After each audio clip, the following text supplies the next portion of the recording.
নমস্কার, স্বপ্নাবিক নিউজ নেটওয়ার্কে স্বাগত। গতকাল টানটান উত্তেজনা ছিল পানিহাটি গুরু নানক ডেন্টাল কলেজে। শুধুমাত্র দমদম লোকসভা কেন্দ্রে নয়, এই কেন্দ্রে একই সঙ্গে গণনা চলছিল বরানগর বিধানসভা উপনির্বাচনেরও, যে কেন্দ্রে প্রথম থেকেই হাড্ডাহাড্ডির লড়াই হচ্ছিল 3 প্রার্থীর মধ্যে। গণনা শুরুর কিছু ঘন্টার মধ্যে তৃণমূল প্রার্থী সায়ন্তিকা ও সিপিআইএম প্রার্থী তন্ময় ভট্টাচার্যকে পেছনে ফেলে সজল ঘোষ এগিয়ে থাকলেও শেষ পর্যন্ত এই লড়াইয়ে বরানগরবাসী ভরসা রাখল তৃণমূল প্রার্থী সায়ন্তিকা ব্যানার্জির ওপর। ফলাফল জানার পর গণনা কেন্দ্র ছাড়ার সময় সাংবাদিকদের মুখোমুখি হয়ে কি বললেন তৃণমূল প্রার্থী সায়ন্তিকা, শুনবো। হ্যাঁ, অবশ্যই আমি জনগণের উদ্দেশ্যে উৎসর্গ করছি এবং আমার বরানগরবাসীর জন্য আজকে আমি এই জায়গায়, আমার কর্মীদের জন্য আজকে আমি এই জায়গায়, সৌগতদা, সুজিতদা, পার্থদা, মদনদা, সমস্ত সবাই যারা আমার পাশে ছিলেন,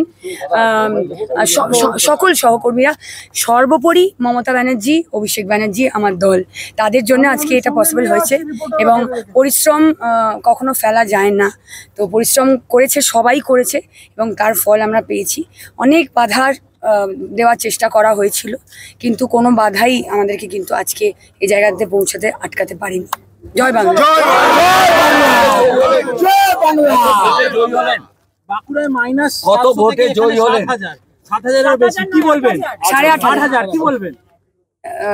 ওই যে বললাম, পরিশ্রমের ফল। ঠিক আছে, তো সেই সময় 3 বছর আগে, 3 বছর ধরে যে শিখেছি সেইটার আজকে কাজে লেগেছে। এবং অবশ্যই মমতা বন্দ্যোপাধ্যায় যে ভরসাটা করেছিলেন, দল যে ভরসা করেছিলেন, অভিষেক ব্যানার্জি যে ভরসাটা করেছিলেন, সেটার মান রাখতে পেরেছি। তার জেতা সিট তার কাছে ফেরত দিতে পারবো, এটাই আমার কাছে অনেক। দিদি, মোট কত ভোটে জিতলেন? 8,500। 8,500 কত? 8,500। গৌতমী নাথ ও শ্যামল পাল, স্বপ্নাবিক নিউজ, পানিহাটি। সমস্ত খবরের আপডেট পেতে লাইক করে সাবস্ক্রাইব করুন স্বপ্নাবিক নিউজ। সেই সঙ্গে বেল বাটন প্রেস করতে ভুলবেন না। আপনাদের একটা সাবস্ক্রিপশন আমাদের জন্য অত্যন্ত মূল্যবান। জয় হিন্দ।